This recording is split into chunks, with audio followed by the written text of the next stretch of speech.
काशी में 156 साल पुरानी शैक्षणिक परंपरा का भव्य उत्सव। वाराणसी के शताब्दी प्राचीन बंगाली टोला इंटर कॉलेज में 156वां वार्षिक पुरस्कार वितरण समारोह शानदार ढंग से संपन्न।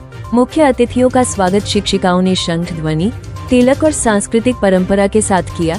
एनसीसी कैडेट्स ने मेजर विमल कुमार राव के नेतृत्व में दिया दमदार गार्ड ऑफ ऑनर। अतिथियों ने शहीद वेदी व मां सरस्वती की प्रतिमा पर माल्यार्पण कर की भव्य शुरुआत। कला अध्यापक पीएन सिंह व भौतिकी प्रवक्ता लालमणि के निर्देशन में कला विज्ञान प्रदर्शनी का शुभारंभ। कला अध्यापक पीएन सिंह व भौतिकी प्रवक्ता लालमणि के निर्देशन में कला विज्ञान प्रदर्शनी का शुभारंभ। संगीत निर्देशक डॉक्टर जितेंद्र मिश्र के मार्गदर्शन में छात्रों ने सरस्वती वंदना, कुलगीत और सांस्कृतिक प्रस्तुतियों से बांधा समा। कार्यक्रम में किसलय पत्रिका का विमोचन व इंटर व प्राथमिक विभाग की प्रगति रिपोर्ट हुई प्रस्तुत। शैक्षणिक पुरस्कार वितरण साहित्य परिषद के प्रधानमंत्री रामफल प्रधान और सुरभि पाल द्वारा संपन्न। शैक्षणिक पुरस्कार वितरण साहित्य परिषद के प्रधानमंत्री रामफल प्रधान और सुरभि पाल द्वारा संपन्न। मुख्य अतिथि विधायक सौरभ श्रीवास्तव व IIT BHU निदेशक प्रोफेसर अमित पात्रा ने छात्रों को प्रेरित किया। नृत्य, गीत, जादू, योग और ऑपरेशन सिंदूर नृत्य नाटिका ने समारोह को बनाया यादगार। अतिथियों व अभिभावकों ने की जमकर सराहना।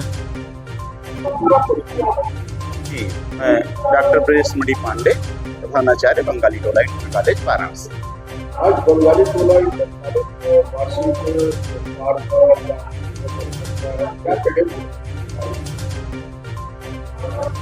यह वार्षिक उत्सव पिछले 156 वर्ष से मनाया जा रहा है और जिसे विद्यालय बड़े ही हर्षोल्लास के साथ मनाता है।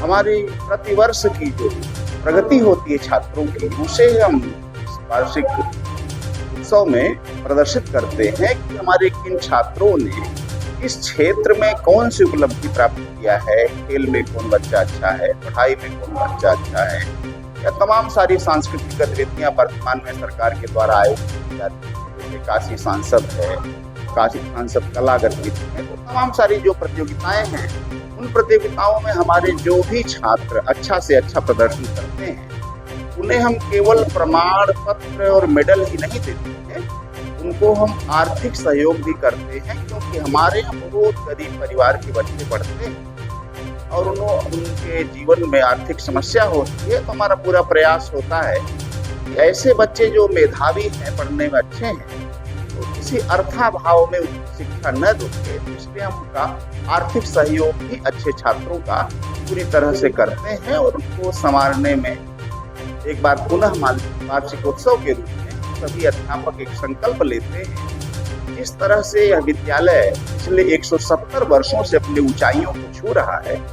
उस ऊंचाई को छूने में कहीं से कोई बाधा न आए, हमारा परचम निरंतर लहरता रहे, हम उस ऊंचाई को प्राप्त करते रहें और हमारे निर्देशन में भले हमारे बच्चे बहुत ही पिछड़ी पृष्ठभूमि से आते हैं, फिर भी किसी तरह से अभाव के कारण उनकी शिक्षा बाधित न हो। यदि उनमें उस तरह की स्टेमिना है, समझने की शक्ति है, तो उनको आगे बढ़ाया जाए। यह उद्देश्य मन में रख करके इस वार्षिक उत्सव को विद्यालय के द्वारा आयोजित किया जाता है। ऐतिहासिक मान्यता कुछ ऐसी योजनाएं हैं जिस आप चाहते हैं सरकार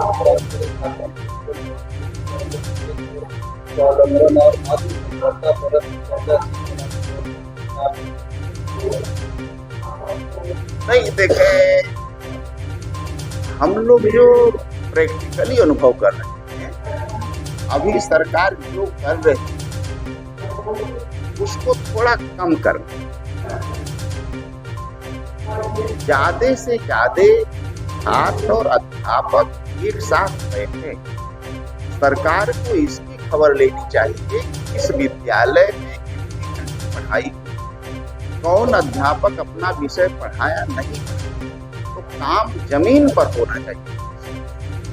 काम कागज पर जब काम होगा, तो जैसे यूट्यूब है या जो कि गूगल के माध्यम से शिक्षा हो रही है, उसके द्वारा हो सकता है हमको ज्ञान मिल जाए, लेकिन शिक्षा के मूल में जो उद्देश्य है संस्कार बच्चों में तभी विकसित होगा जब छात्र और शिक्षक एक साथ बैठे। जो होता है वो छात्र का आदर्श है, छात्र का रोल मॉडल है। वो देखता है कि हमारे गुरु कैसे रहते हैं, कैसे पढ़ते हैं, कैसे लिखते हैं, तो छात्रों और अध्यापकों का ज़्यादा से ज़्यादा सामीप्य हो, अधिक से अधिक बच्चों को पढ़ाया जाए और पढ़ाने की पद्धति यदि प्राचीन पद्धति को अपनाया जाए, जो गुरुकुल पद्धति, तो ज्ञान के दृष्टिकोण से वह पद्धति श्रेष्ठ है, ऐसी मेरी मान्यता है। बाकी डिजिटल युग है, उन चीज़ों को भी सीखना जरूरी है, क्योंकि उनके बिना हम संसार में आज के परिवेश में हम जी नहीं सकते, बैंक से पैसे नहीं निकाल सकते, कोई काम नहीं कर सकते। आज SIR का काम चल रहा है, तो सारी चीज़ें मोबाइल से होनी है, लेकिन हमारी समझ से मोबाइल से थोड़ी सी लोगों में दूरी होनी चाहिए और जो हमारी पारंपरिक शिक्षा है उस तरफ सरकार को अग्रसर होना चाहिए, ऐसी मेरी मान्यता। डॉक्टर इस समय रेवोल्यूशन AI चला हुआ है, बड़ी तेजी से आ रही है और क्या आर्टिफिशियल इंटेलिजेंस दो भागों में लोग बटे हैं। लोगों का कहना है कि ह्यूमन इंटेलिजेंस, जो लोगों का कहना है कि जो में कैसे देखते हैं सर AI? उसके जो कृत्रिम बुद्धिमत्ता की बात आपने किया है, उसके प्रति मेरी सोच 50% वाली,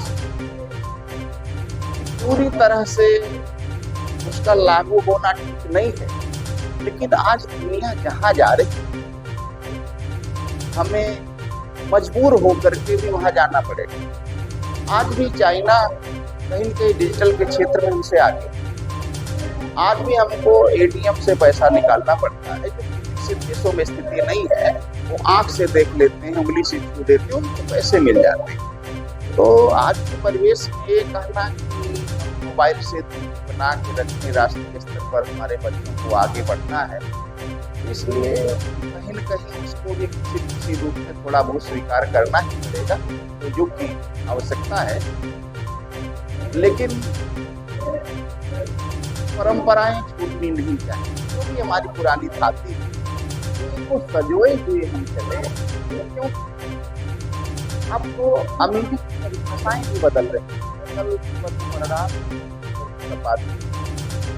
वह धनी नहीं है जिसके पास बहुत सा धन है, वास्तव में धनी वह है जिसके पास कर्ज नहीं है और जो रात भरपूर सो लेता है, जो खाता है उसे वो बच जाता है, वह अमीर हुआ है। इस तरह के अमीर देश में हमारे विचारों को अपने बदलना पड़ेगा, केवल पैसे से जीवन संभव